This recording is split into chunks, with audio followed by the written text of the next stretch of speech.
నమస్తే welcome to our show మన ఛానల్లో డివైన్ ఆస్ట్రాలజీకి సంబంధించి ఉదయ్ భాస్కర్ గారు పొలిటికల్ అనాలిసిస్ చేస్తూ ఉన్నారు. ఎన్ని సీట్లు ఎవరెవరు గెలుస్తారు, ఏ ఏ నియోజకవర్గాల్లో ఏ ఏ పార్టీకి ఎంత మెజారిటీ వస్తుంది అని చెప్తూనే పార్లమెంటు స్థానం ఎవరు కైవసం చేసుకుంటారు అన్న విషయం కూడా చెప్తూ ఉన్నారు. సో చాలా వీడియోస్ ఆల్రెడీ చేస్తున్నాము. ప్రతి వీడియోని ఖచ్చితంగా వాచ్ చేయండి ఫస్ట్ నుంచి లాస్ట్ వరకు. మీకు ఎక్కడైనా డౌట్స్ ఉన్నా, ఇది కరెక్ట్ కాదు అనిపించినా కూడా కామెంట్ బాక్స్లో తెలియచేయండి. ఇక విశాఖపట్నానికి సంబంధించి ఉదయ్ భాస్కర్ గారు ఏం చెప్తారో తన మాటల్లో విందాం. నమస్కారం అండి. నమస్తే. సో విశాఖపట్నంలో ఎవరు పార్లమెంటు స్థానం కైవసం చేసుకుంటున్నారు, అలాగే నియోజకవర్గాల వారీగా పార్టీల వారీగా ఎవరికి ఎంత మెజారిటీ వస్తుంది చెప్పండి. విశాఖపట్నం పార్లమెంట్లో 7 నియోజకవర్గాలు ఉన్నాయి. ఒకటి Visakha north, 2 Gajuwaka, 3 Visakha east, Visakha south, Visakha west, Bheemili, Srungavarapukota 7 నియోజకవర్గాలు ఉన్నాయి. విశాఖపట్నం పార్లమెంటు కూటమి కైవసం చేసుకుంటుంది. 26,000 ఓట్లు పైచిలుకు మెజార్టీతో ఇది కూటమికే వస్తుందమ్మా. ఇక అసెంబ్లీ నియోజకవర్గాల్లో విశాఖ నార్త్ కూటమికే 6,000 పైచిలుకు ఓట్లతో కూటమే వస్తుంది. రెండోది గాజువాక టైట్ ఫైట్ అయిన వైసీపీ 2,500 పైచిలుకు ఓట్లతో వైసీపీ గెలిచే అవకాశాలు ఉన్నాయి. అలాగే విశాఖ ఈస్ట్ కూటమి అభ్యర్థి 6,300 ఓట్ల పైచిలుకుతో గెలుస్తాడు. అలాగే విశాఖ సౌత్ వైసీపీ అభ్యర్థి 4,000 ఓట్లతో గెలిచే అవకాశాలు ఉన్నాయి. అలాగే విశాఖ వెస్ట్ కూటమి అభ్యర్థి 4,200 ఓట్లతో కూటమి అభ్యర్థి గెలుస్తాడు.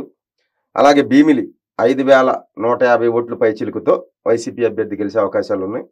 అలాగే శృంగవరపుకోట టైట్ ఫైట్ లో 3,256 ఓట్ల పైచిలుకుతో కూటమి అభ్యర్థి గెలిచే అవకాశాలు ఉన్నాయి. ఇది నాకున్న జ్యోతిష పరిజ్ఞానంతో చెప్పేదే, వేరే రకంగా అనుకోవద్దు, అన్యదా భావించవద్దు ప్రేక్షకులందరూ. ఇక్కడ కూటమికి 4, వైసీపీకి 3 ఇస్తున్నాను. ఇక్కడ విశాఖ పార్లమెంటు కూటమికి వెళ్ళొద్దని తెలియజేసుకుంటున్నాను. అనంతపురంకి సంబంధించి పార్లమెంటు స్థానం ఎవరు కైవసం చేసుకుంటున్నారు, అలాగే ఈ అసెంబ్లీ స్థానాలు ఏవైతే ఉన్నాయో అవి ఎవరి ఖాతాలో ఎన్ని పడబోతున్నాయో చెప్పండి. అనంతపురం పార్లమెంటు 25,000 ఓట్ల మెజార్టీతో వైసీపీకే గెలిచే అవకాశాలు ఉన్నాయి. అలాగే అనంతపురం సిటీ అసెంబ్లీ నియోజకవర్గంలో 7,000 ఓట్లతో వైసీపీ అభ్యర్థి గెలుస్తాడు. ఉరవకొండ వైసీపీ అభ్యర్థి 6,000 ఓట్ల మెజార్టీతో గెలుస్తాడు. కళ్యాణదుర్గం టైటు, అది ఎవరు గెలుస్తారనేది చెప్పే పరిస్థితి లేదమ్మా ఇప్పటికి. సో 4వది అయినట్టు గుంతకల్లు వెంకటరామరెడ్డి గారికి 4 నెలల క్రితం చెప్పాను 26,000 అని, ఇప్పటికి అదే 26,000 ఫిక్స్ అయి ఉంది. సో తాడిపత్రి వైసీపీ 4,000 ఓట్లతో గెలిచే అవకాశాలు ఉన్నాయి. రాయదుర్గం వైసీపీకి 6,000 ఓట్ల మెజార్టీతో గెలుపు అవకాశాలు రాయదుర్గానికి ఉన్నాయి. సింగనమల ఎస్సీ కూటమికి 3,500 ఓట్లతో గెలిచే అవకాశాలు కూటమికి ఉన్నాయి. ఇక్కడ వైసీపీకి ఒక 5, కూటమికి 2 వచ్చే అవకాశాలు అనంతపూర్లో. ఓకే. సో నెక్స్ట్ మనకి అనకాపల్లికి సంబంధించి, అనకాపల్లిలో ఎవరు గెలిచే అవకాశం ఉంది, పార్లమెంటు స్థానం ఎవరు కైవసం చేసుకునే అవకాశం ఉంది, అలాగే నియోజకవర్గాల వారీగా ఏ ఏ పార్టీకి ఎన్ని సీట్లు వచ్చే అవకాశం ఉంది చెప్పండి. తప్పకుండా. అనకాపల్లి పార్లమెంటు స్థానంలో 1 చోడవరం, 2వది మాడుగుల, 3 అనకాపల్లి, 4 పెందుర్తి, 5 యలమంచిలి, 6 పాయకరావుపేట, 7 నర్సీపట్నం ఈ నియోజకవర్గాలు ఉన్నాయి. సో అనకాపల్లి నా ప్రిడిక్షన్ వచ్చేసి 26,000 ఓట్ల పైచిలుకుతో కూటమి అభ్యర్థి గెలుస్తారని చెప్తున్నాను. ఇక ఎమ్మెల్యేలు వచ్చేసి చోడవరం 2,400 ఓట్ల పైచిలుకుగా వైసీపీ అభ్యర్థి గెలిచే అవకాశాలు ఉన్నాయి. 1 మంత్ బిఫోర్ అయితే కూటమికి అవకాశాలు ఉన్నాయి. ప్రజెంట్ కొంచెం వైసీపీకి ఎడ్జ్ ఉంది. ఇక్కడ 2వది మాడుగుల టైట్ ఫైట్ లో వైసీపీ ఎడ్జ్లో 1,500 ఓట్లతో బయటపడే అవకాశాలు ఉన్నాయి. ఇక 3వది అనకాపల్లి టైట్ ఫైట్ అనిపించినా సరే అనకాపల్లిలో 6,000 ఓట్లతో పైగా మెజారిటీతో కూటమి అభ్యర్థి తప్పకుండా గెలుస్తారు. పెందుర్తి కూడా కూటమి అభ్యర్థి 6,400 ఓట్లతో గెలిచే అవకాశాలు ఉన్నాయి.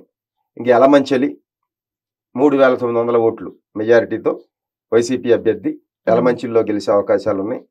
ఇక 3వది పాయకరావుపేట ఎస్సీ నియోజకవర్గం, ఇక్కడ వైసీపీ అభ్యర్థి గెలుపు అవకాశాలు ఎక్కువగా ఉన్నాయి. ఒక 7,000 ఓట్ల వరకు రావచ్చమ్మా వైసీపీ అభ్యర్థికి పాయకరావుపేటలో.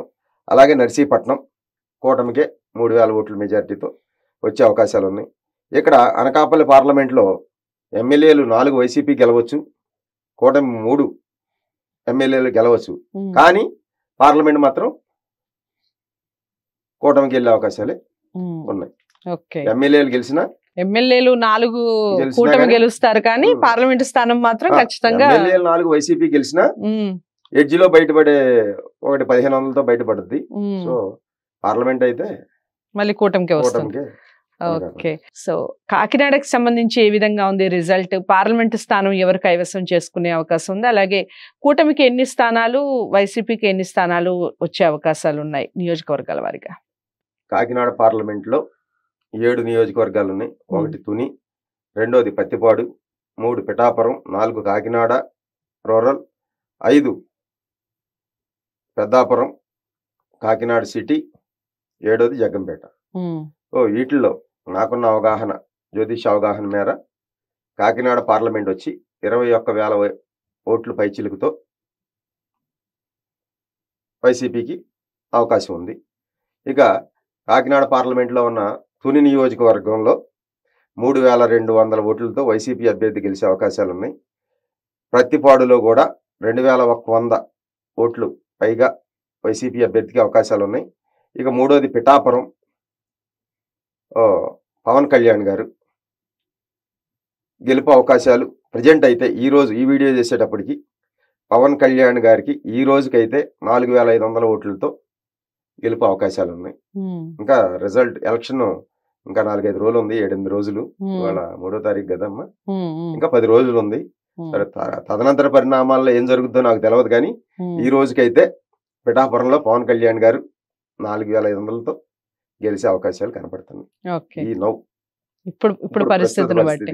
సో ఓవరాల్ గా ఎవరెవరికి ఎన్ని స్థానాలు వస్తాయి? సో కాకినాడ వచ్చేసి కూటమి అభ్యర్థి, రూరల్లో కాకినాడ కూటమి అభ్యర్థి గెలిచే అవకాశాలు ఉన్నాయి 5,000 ఓట్లతో. ఇక పెద్దాపురం కూటమి అభ్యర్థి టైట్ గా జరిగిన 2,100 ఓట్లతో పెద్దాపురంలో కూటమి అభ్యర్థి గెలిచే అవకాశాలు ఉన్నాయి. కాకినాడ సిటీ వైసీపీకి కొద్ది భారీ మెజార్టీతో 15,000 పైచిలుకుతో వైసీపీ కాకినాడ సిటీలో గెలిచే అవకాశాలు ఉన్నాయి.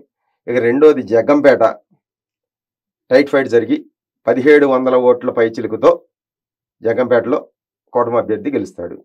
సో ఇక్కడ వైసీపీకి 3, కూటమికి 4 ఎమ్మెల్యేలు ఇచ్చినా సరే కాకినాడ పార్లమెంట్ మళ్ళీ వైసీపీ గెలిచే అవకాశాలు ఉన్నాయి. ఓకే, సో ఇది కూడా కొంచెం కన్ఫ్యూజన్ గానే ఉంది. కాకినాడకి సంబంధించి కూటమి అభ్యర్థులు ఎక్కువగా ఎమ్మెల్యే స్థానాలు గెలిచినప్పటికీ అటు పార్లమెంట్ స్థానానికి వచ్చేసరికి వైసీపీ కైవసం చేసుకునే అవకాశం ఉందన్నట్టుగా చెప్తున్నారు తన డివైన్ ఆస్ట్రాలజీ ద్వారా ఉదయ్ భాస్కర్ గారు. మరి మీరు ఎంతవరకు ఏకీభవిస్తారు? మీకు ఎలా అనిపించింది ఈ వీడియో? మరి మీరు ఎంతమందికి షేర్ చేశారు ఈ వీడియోని? ఈ విషయాలన్నీ కామెంట్ బాక్స్లో చెప్తూ తప్పకుండా వీడియోని లైక్ చేసి షేర్ చేయండి, ఛానల్ని సబ్స్క్రైబ్ చేసుకోండి. తదుపరి వీడియోతో మళ్ళీ కలుస్తాను. నమస్తే.